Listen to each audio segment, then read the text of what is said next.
Today, I have the pleasure of catching up with Chris Berlet from Stakeholder Gold. How are you today? I'm well, Tracy. Thank you very much. Chris, we were talking earlier during Investor Talk about how significant your news was in October and how the audience may not understand it. Can you share this with the InvestorNews audience? Yeah, thank you, Tracy. Yeah, there's a couple features of what we're looking at the Ballarat in the middle of the white gold district in the Yukon that are quite compelling. One is the sheer size of the anomaly that we have, 3,200 meters. So it's we're looking at 4x, 5x on the footprint for the original footprint for Golden Saddle, which is about 30 kilometers to the northwest. That's about a million and a half ounces today. So we're looking at a footprint 4 times the strike length of that deposit had in the early stages. So number one is 3,200 meters of anomalous strike length for the gold anomaly that we have in the Skye zone. The other significant feature there is orthogneissic rock type and an absence of arsenic. So arsenic occurs in the coffee deposit. It occurs in the Arc in south of Golden Saddle, but it does not occur in Golden Saddle, and there are other attributes, grade, superior grade, and also metallurgical recovery that make the economics for Golden Saddle quite compelling. Constrained by size, arguably at 1 million ounces. This though, having the attributes of a very extensive gold anomaly over 3.2 kilometers and an absence of arsenic, lends itself to the potential for a very substantial and economically recoverable gold discovery in the white gold. So I think it's those features have not been clearly identified by the market, but we did the best we could to convey those attributes in the press release.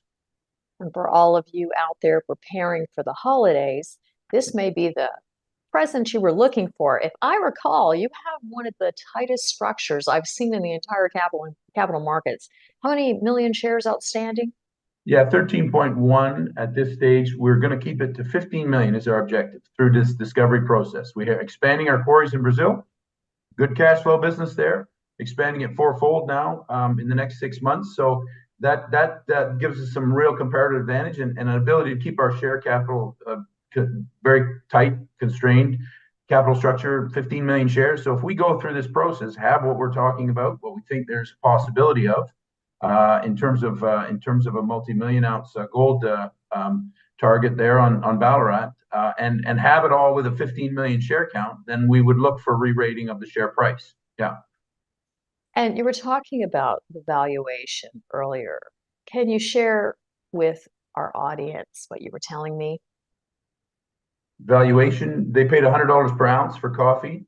Part of the coffee deposit, I mean, measured, indicated, inferred ounces in total, but the part of the coffee is constrained by arsenic. Again, we're talking about 3,200 meters of strike length. We're talking 4 or 5x on what has turned into 1 to 1.5 million ounces for the Golden Saddle, which is probably the most relevant comparable for what we're looking at in the Skye zone. That gives us a very substantial target. 300 meters to the west off the road that Newmont's building. This is going to provide some significant logistical advantages to this asset. If we're able to prove this out, we're going to do it as soon as possible in the spring. I would expect a very meaningful re-rating of the valuation. But of course, you don't have a lot of volume. I'd like to discuss this with everybody watching right now because you don't have a lot of shares outstanding. If someone needs to buy more shares, do they need to contact you directly, Chris? That's certainly possible at any stage. Of course, anybody that wants to be involved, wants to try and have interest in the company. But there will be a float. I think when we start into this process next year, what's the difference between $1 and $5 a share? I'd say 2 million shares you might see somewhere along the way.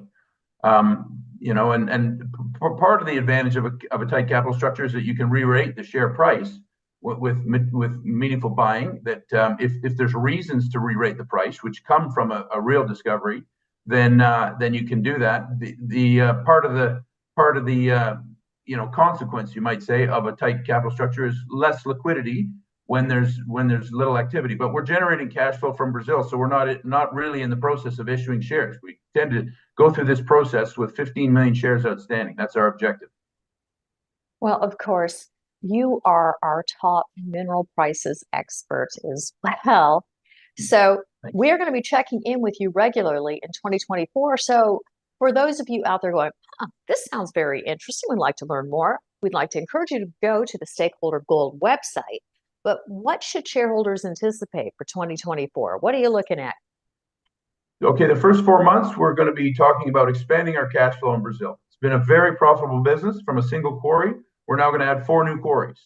And we could generate between $500,000 and $1 million a year from each of those quarries. So a good, robust, profitable operation in Brazil. That's what we'll be doing from January to April. As soon as we can, we're going to be active again on the Ballarat and the white gold. We have the Skye zone there. We have a large copper anomaly and further gold anomalies, but the Skye zone is an immediate target, 3.2 kilometer strike length, no arsenic in the soils, and really a target of merit. So from April on, it will be about what we're doing in the Yukon. There you go. Gold, Yukon, and Brazil, Stakeholder Gold. For more information, again, go to their website. And Chris, thank you so much for joining us. You're an esteemed colleague, and we appreciate this update. Thank you. Thank you very much, Tracy. Appreciate it. Thank you.